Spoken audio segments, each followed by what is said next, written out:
guys have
I was reading an article about that, and they said they did one is Blanco and Crawford, the relay guy. What's their average total time? One is Alex Gordon's average time. And third, the whole is coming from second base. And they calculated that unless it would have been pretty drastic overthrow, just miss up or down the line, that he would have been out about that same time. So it makes sense. But yeah. Right. And the problem is, you also had Salvador Perez, so he wasn't hitting at all at that time. So it almost wondered.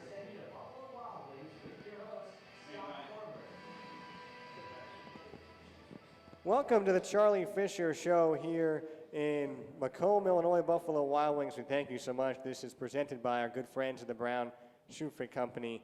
Head coach Charlie Fisher is joining us. We thank you for all those who came out in attendance today, on the good crowd here at Buffalo Wild Wings in Macomb. Every single Monday we're here from 6 to 6:30. Always a lot of fun to talk with you, Coach Fisher. This is a very, very different circumstance, of course.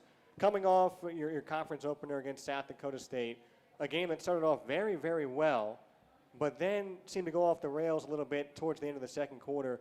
What happened, and what do you tell your team after a loss like that? Well, number one, football's a game of momentum. We had it early, and the first question I got from the media after the game, Coach, was your team ready to play? Without a doubt, we were ready to play. We had a great week of practice. Leading up to the game in the hotel, you could tell our guys were focused, and I think the first quarter is indicative of our being ready by how well we started.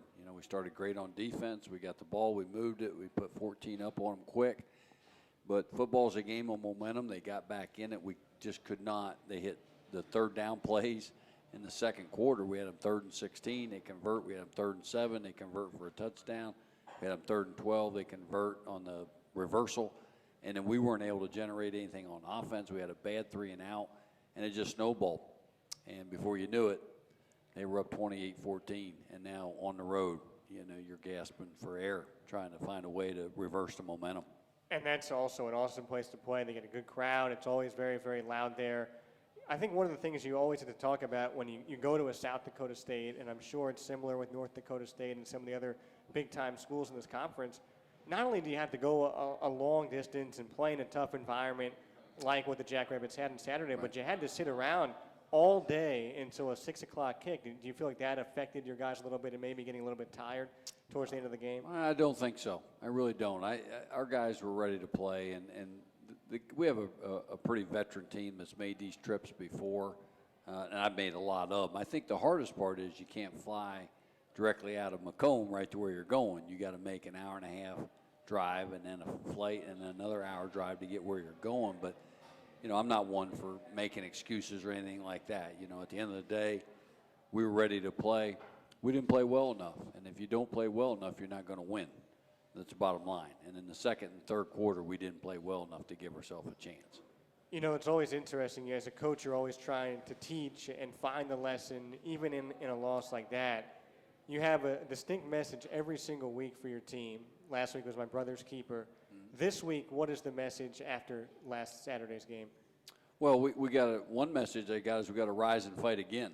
I can tell you that. There's an old saying that you bleed a while and then you rise and fight again. And we bled. We had a deep wound. It's a tough loss. Every loss hurts.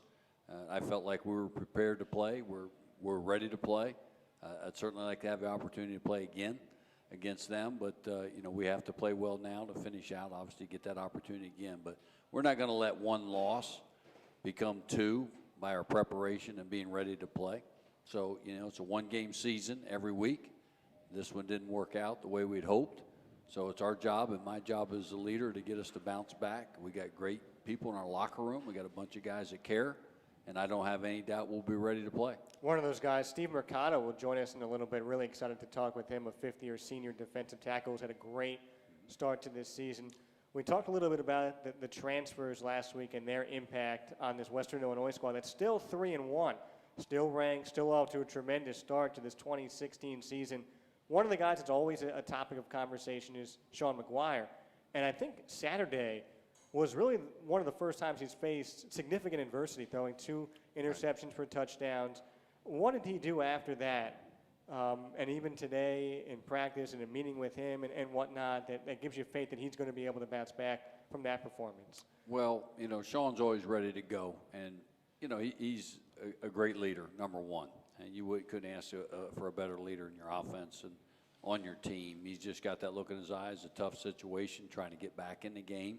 Probably tried to do a little bit too much at times, particularly on the second interception, trying to make a play that wasn't there.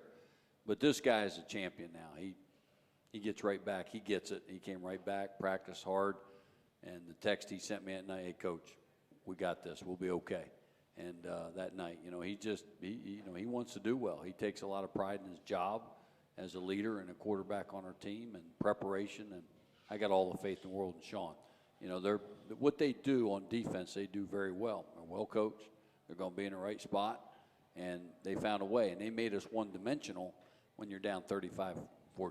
You got to throw the ball. You got to do something to change the momentum quickly. And that's tough for anybody. This is the Charlie Fisher Radio Show. Head coach Charlie Fisher is joining us right now here from Buffalo Wild Wings in Macomb. That fourth quarter, Sean comes out of the game. I mean, as a head coach, we talked about you're always trying to improve, you're always trying to get better and whatnot. Trenton Norvell comes in, and by every single account, he has taken from going to all-conference performer to a backup extraordinarily well. He gets his first sign into the game, and I think anybody in that situation is going to press, and he did look pretty well as a quarterback for the first time all season. Is there a line when you're trying to analyze guys, and it's the fourth quarter, it's the game's out of hand, it seems like some guys are coasting a little bit. As a head coach, how do you still analyze what those guys are bringing to the table, like in Trenton Norvell, like some of the younger players you had there in the fourth quarter to get them, A, obviously reps, and B, see if they can contribute at some point down the stretch if there's an injury or if they're just ready to roll at some point later in the season? Oh, no doubt. I mean, my intent was, to get Trenton some reps there. We, obviously it was a tough situation. I wanted to get him some playing time. He merited that, and we're going to need Trenton. You've got to have 2 quarterbacks. You never know what's going to happen. You're one play away. At the end of the day, you want to see your team continue to play hard with great effort and finish the game the right way, and we did that. Saturday wasn't enough for us to win, but, you want to finish. You want to move on from that one, put it behind you. But we've got some young players playing, and they got a lot of reps down the stretch. We were able to play some people. certainly not the circumstance you want, but every game has a different identity, as I always say, and that was just the identity of that game. So some guys did get some reps. We got Trent in the game. We're able to use some other running backs also. So we got to move on, put it behind us. Homecoming is next Saturday. Last question before we wrap up this first segment. Indiana State is still a good team. They're coming off a loss as well, but they were ranked beforehand. Breaking in a new quarterback this year. Matt Adams is now playing the 2016 season. Still a team with a lot of talent, one that also underwent a few injuries this past Saturday. When you look at the Sycamores and what they bring to the table, what are some of the biggest challenges in Saturday's game as you move forward? Well, one of the challenges is they're in this league, and the teams in this league are good, and anybody can beat anybody every week. I know that. And you watch them. They're very capable on offense. Coach Sanford does a great job with their offense. They're multiple. They do a lot of good things. They've been very good under his tutelage for a long time. The biggest difference for us on defense, now they're a 50 defense, totally different than playing a 4-3. The rules are different, so that's going to be schematically. We're going to have to make sure we're on our game, particularly with protections, because they can come from a lot of different ways in a 50 front. So every game's a challenge. We got to be ready to play, but I've got faith and trust in our team that they will. We'll practice well and get ready to play. One member of that team is joining us next, Steve Mercado. Then we'll open it up to some questions from the audience here at Buffalo Wild Wings and via Twitter. If you've got one, at WIU Football or at Scott Kornberg, or Hank, we can send it to you as well on Twitter. Charlie Fisher Show, before we go, Fizzle is a new thing in Western Illinois. We're just opening it up this week.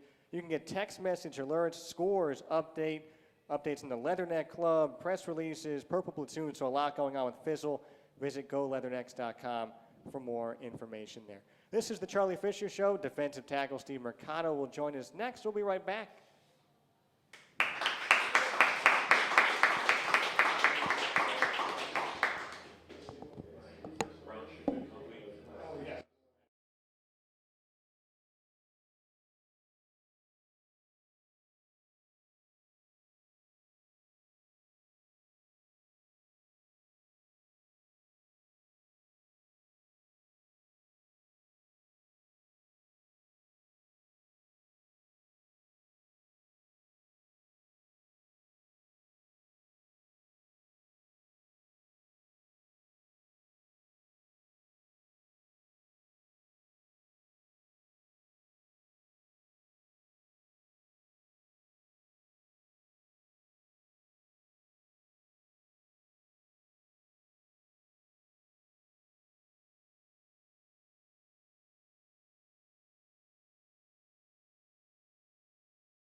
Fisher Radio Show here at Buffalo Wild Wings in Macomb. Thanks so much for all those who came out today.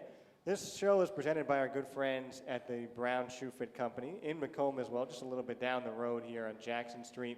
We had the pleasure of being joined with Leathernecks defensive tackle Steve Mercado. You're a really, really cool story coming from Lafayette, fifth-year senior, so you're a guy who transferred into the program, so you're new along with Coach Fisher and whatnot. Obviously, when you're a fifth-year guy, you have options to go various places. What was it about playing for Coach Fisher and in Western Illinois you wanted to come to Macomb? The biggest decision I made was that the coaching staff, when I was getting recruited, they were really consistent and genuine, and I noticed that right off the bat. Then I decided to come visit, and I met couple of players on the team, and I also seen that too. They were just nice and friendly, and I knew I could click with them right off the bat. It's interesting now you're living the transfer life after going to Lafayette as a true freshman and whatnot. What's the difference in terms of getting to know a program, a coaching staff, a school as an 18-year-old true freshman versus now you've experienced your undergrad, you've experienced college, you have your bachelor's degree. What's it like being a transfer now? I kind of knew the ropes already, so I already knew what to expect. I knew time management was key, and I know how things work out, so I was just ready for the challenge and ready to start building the bond with the coaches and players. Time management is key. This is Steve Mercado who's joining us right now. You already have your degree from Lafayette, which is one of a really good academic school over on the eastern part of Pennsylvania near the Lehigh Valley. They play in the Patriot League. Kind of an interesting thing there. You studied to be an architect, but you had to take two different sorts of a major and a minor to get to that. Can you talk about architecture? What made you decide to want to be an architect? I started off as civil engineering, and again, with time management is key, so it was kind of difficult balancing that out with football, so I decided to minor in architecture, but also major in sociology because they kind of just flowed together. And then also went to study abroad and with architecture, and everything just blended together. It went well and fit with the schedule. Do you ever go, Western Illinois is blessed to be in its location. It's close to St. Louis and Kansas City and Chicago. Do you go to different cities and check out different buildings and say, I like this, I don't like this? I mean, can you walk us through that? Yeah, definitely. I mean, when I go to visit different cities and stuff, like what I learned from architecture class, like I know what kind of sculpture it is, I know what kind of building that is, and I just think it's pretty funny. I don't know if other people think that way, but when I see stuff, like I just notice it right off the top of my head. What's your favorite style? So far, I think I like Gothic. It's more like dark and rigid and kind of looks like a castle, so. Like all those old French churches, right? Right. This is Steve Mercado joining us at Lafayette. To get there, you played linebacker, tackle, center, and fullback. How did you become a defensive tackle from all those things that you were in high school? Yeah, so in high school, I kind of played all over the place. I was getting recruited for D tackle from schools, and I mean, it just kind of flowed. It was I just was able to get off the ball and just go, and they loved my explosiveness, so it kind of just stuck with me, and I just went with it. Your freshman year at Lafayette, you didn't really play all that much, more of a guy in practice. And then I think one of the most amazing things that comes from that, your sophomore year, if they're not playing, you're named All-Patriot League, which I think is really, really cool. What happened freshman year to sophomore year that allowed you to take that big leap forward?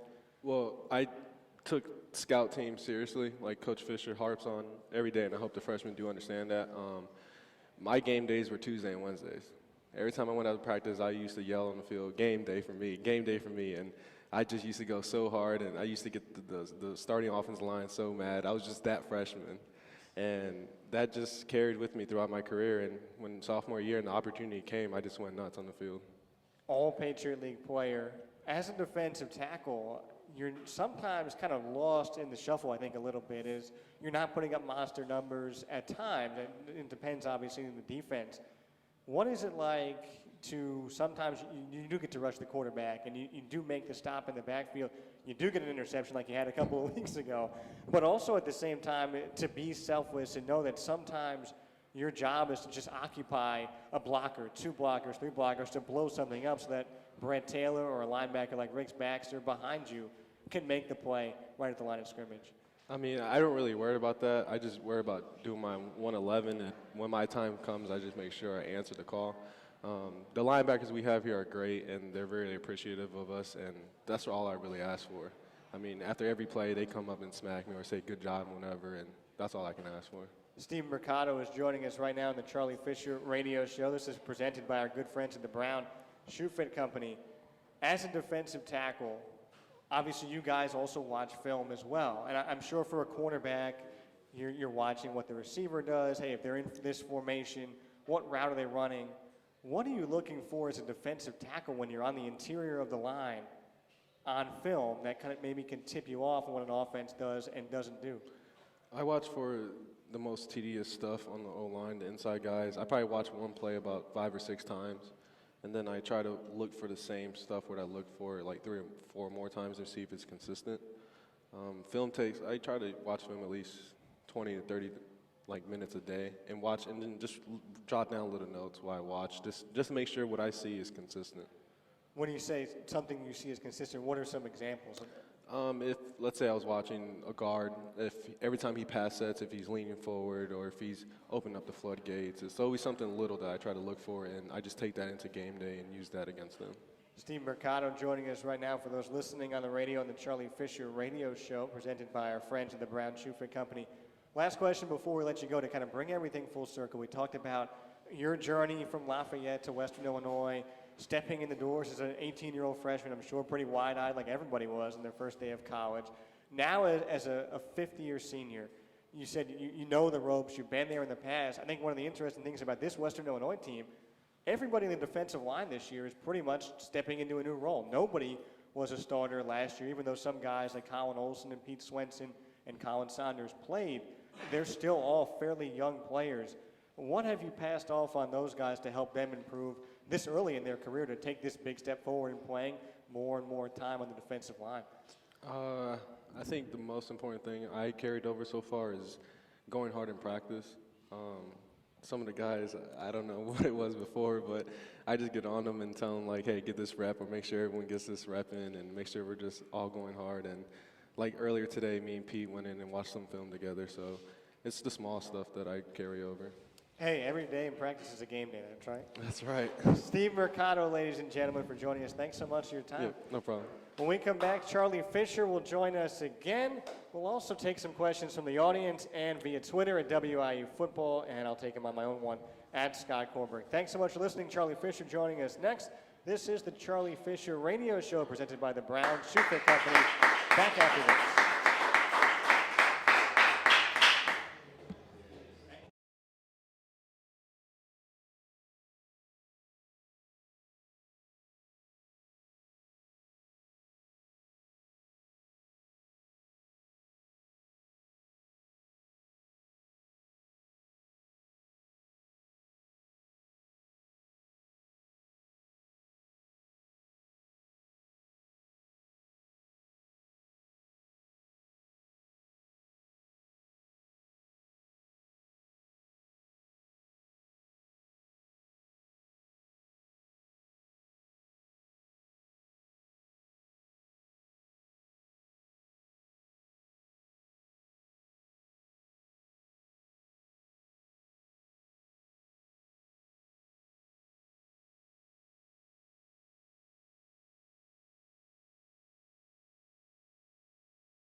Before we continue on with Coach Fisher, as usual, we have a great crowd here at Buffalo Wild Wings in Macomb every Monday, 6 to 6:30. We want to auction off a few free meals, some T-shirts as well. Why don't you do the honors, Coach Fisher? All right.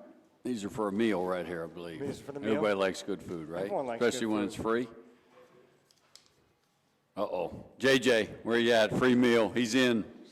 I know a big defensive lineman can appreciate a good free meal, right? They need to eat a lot, right? That's right. Hold on. And here Wrestling comes with number us, 2. Right? Ole in the house. The 2 D linemen coming we just up big. talked about the defensive line. That's perfect. Yep.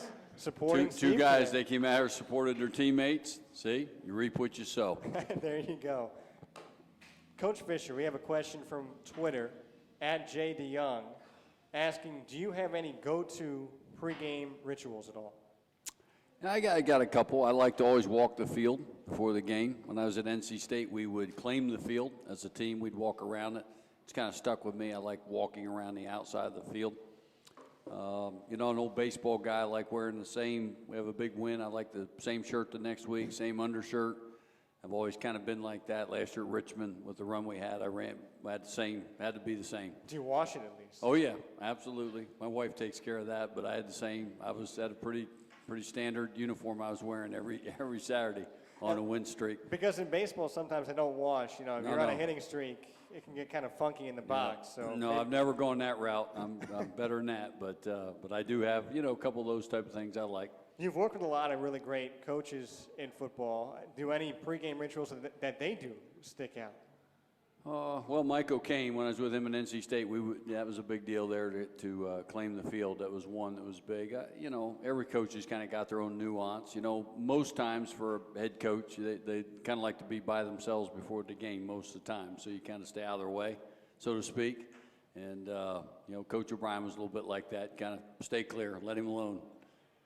Coach Fisher, you're a big baseball fan, and I know you're a big San Francisco Giants fan. So these last few days went from Right. to okay, we're in. We beat the Dodgers, our hated rivals. That's right. There was no uh-oh for me, though. I knew. You're always a positive guy. You've got, as a Giants fan, the Mets coming up tomorrow. Madison Bumgarner on the mound against Noah Syndergaard. That's a great pitching matchup. Can you handicap the San Francisco Giants? And heck, you're a big baseball fan. What do you think about these playoffs? No, I love it. I love the wild card. The Giants have usually made it through the wild card. That's how they've gotten to the World Series 2 of the 3 times and won it. And I'll take that guy pitching for me. I'd take him anytime, anywhere, because he's the ultimate competitor. When you talk about sports, it doesn't matter what you're doing.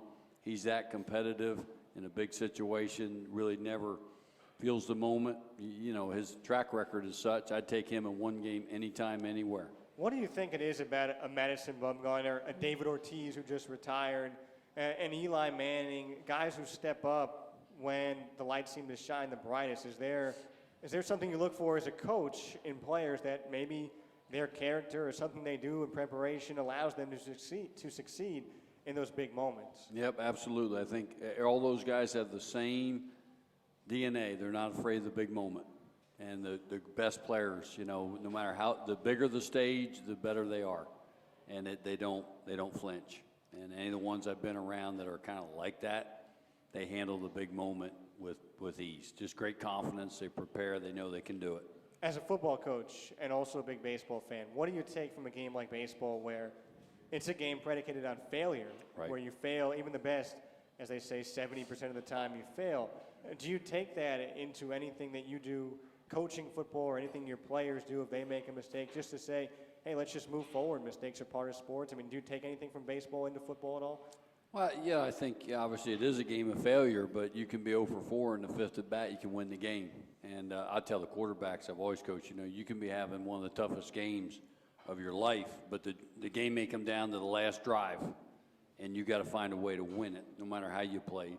It's no different in your last at bat, and you've struck out 3 of the 4 times, whatever it might be, and you just got to respond when it's the biggest. That's great competitors do that. It's not always going to be perfect. Not everything's going to look exactly the way it was in practice. You have to adjust. You have to improvise sometimes, and you have to step up big when your team needs you. You mentioned those big moments, late drives. I know you close a lot of practices with Nathan Knuffman getting a field goal. How often do you practice a 2-minute drill with Sean McGuire and your offense to make sure they're ready to go, just in case you need them Saturday or at some point down the stretch of the season? Preseason camp, we'll do it virtually every day, and then we'll always do a NASCAR period where it's fast pace on the line. We did a little bit of that because we had to get back in the game the other day, but we'll Tuesday and Wednesday, on Wednesday and Thursday for sure, we'll work situations there at the end. You just want your team to always be confident on both sides of the ball that they can perform when they have to. You don't ever want them to feel out of sorts in a 2-minute must-have situation, so we always do that, and it's good. It's competitive. The players like it, and there's a winner and a loser. And we'll go, one situation where you have to make a field goal, the other one you have to have a touchdown. Mix up the time, the timeouts, and just get everybody in sync, you know, because so much happens so fast there for all of us. I mean, you have to be thinking fast, and you have to think one play ahead. Last question, sort of on that note, what is the communication like with your quarterback, with your middle linebacker, your Brett Taylor, your David Griffith in the secondary, the guys who are your big leaders to set everybody else up on the field when an offense, when your offense is going fast or when the opposing team's offense is going fast? Is there a way you communicate things differently to make sure everyone knows what's going on in a tempo kind of situation? Well, everything's signaled, obviously, coming from the sideline, but at the same time, a guy like Brett or Sean, you know, they've been in that situation, so you hope that they're understanding through practice when we may need to clock the ball. They'd be thinking with you. They'd be thinking getting the ball out of bounds, when you got to throw the ball outside the numbers, when can you throw it inside the numbers, when is a check down not a good play? Because there's times when checking the ball down isn't good. You know, it doesn't help you any. You know, it's a completion, but it's no good because you just lose clock and you lose a timeout. So they have to kind of be in tune with all those things defensively, keeping a guy in bounds, being slower to get up, whatever it might be. So you try to practice those things, but a lot of it too is just football instinct or football IQ, as I like to say, and understanding the situation and being able to adapt because every situation is a little bit different. This is Western Illinois head football coach Charlie Fisher. This is the Charlie Fisher Radio Show. Thank you so much for joining us today. Really appreciate it. All right, thank you. And thank you to all those out there for listening. Thank you to our good friends as well at the Brown Shoe Fit Company. Every Monday, 6 to 6:30, homecoming here in Macomb, Western Illinois, taking on Indiana State, 3 o'clock. We hope to see you all at Hanson Field. If you can't make it, coverage begins at 2:30 on the Leatherneck Sports Network, and also you can watch it on ESPN3. Thanks so much, Coach Fisher. Thanks so much to Steve Mercado for joining us a little bit earlier. And thanks so much to this great crowd again for coming here to Buffalo Wild Wings in Macomb. This has been the Charlie Fisher Radio Show. We'll see you next Monday at 6 o'clock. Thanks for attending, everybody. Have a great week.